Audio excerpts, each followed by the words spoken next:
खुलुमबाय लोगोफोर गिबियावनो आंनि चेनेलाव नोंथांमोन बयखौबो फिन बरायग्रोनाय जाबाय लोगोसे दिनै आङो नोंथांमोन सिगाङाव मोनसे भिडिअ लाबोदों बेनो जाहैबाय सिफुंनि नै आदसा लोगोफोर जोंनि राङापारा हालामनि सिङाव थानाय दरसे गामि गणेशपुर गामि होनोमा बे गामियाव आंखौ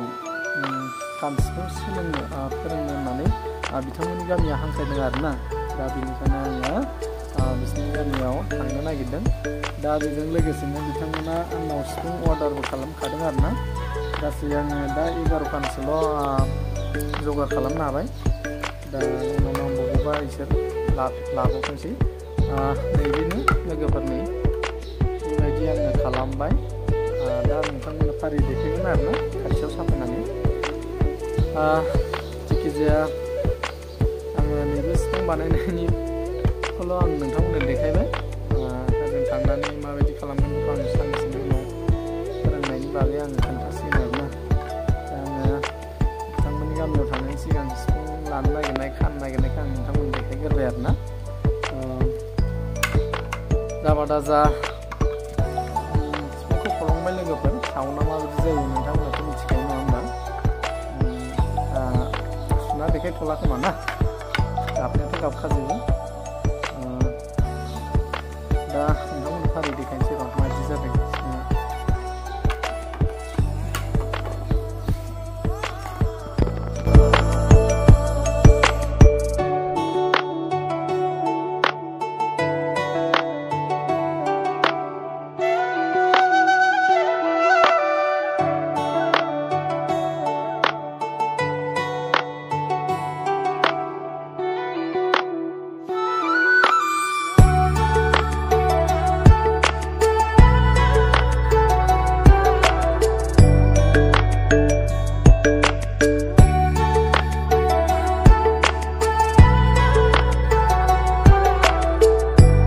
लोगोफोर नोंथांमोना नुबाय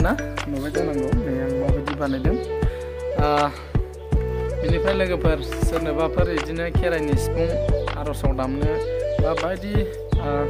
जोंहा बायदिसिना मेथाइ थायो बिदिनो फिल्मफोरनि मेथाइ बेफोरजोंबो दामनो गोसोब्ला नोंथांमोना माने मा स्केलनि नांगौ बेखौ माने आंनि चेनेलनि गेजेरजों खबर हरनो हागोन आरोना बेनि गेजेरावबो आरोना नैबे खेराइ सिफुंखौ सोरनोबा नांगौ जायोब्ला माने खबर हरबानो जाबाय आरोना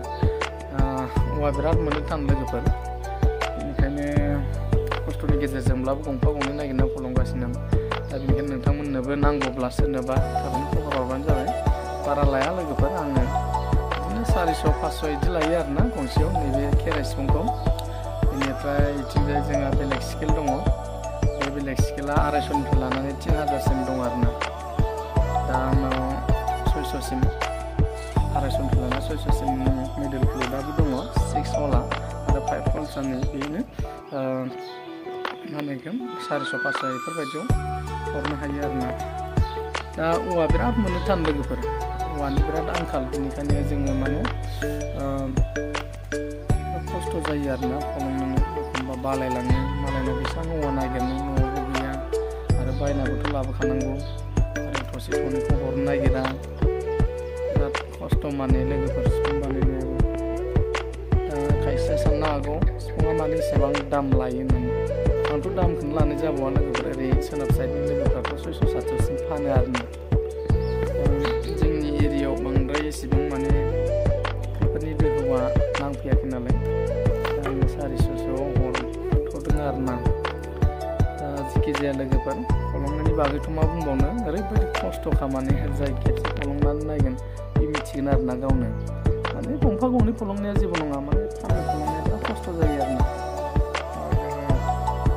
औवा लायनायनिफ्राय लानानैथ' मालाबा सिरियाल खोन्थानोसै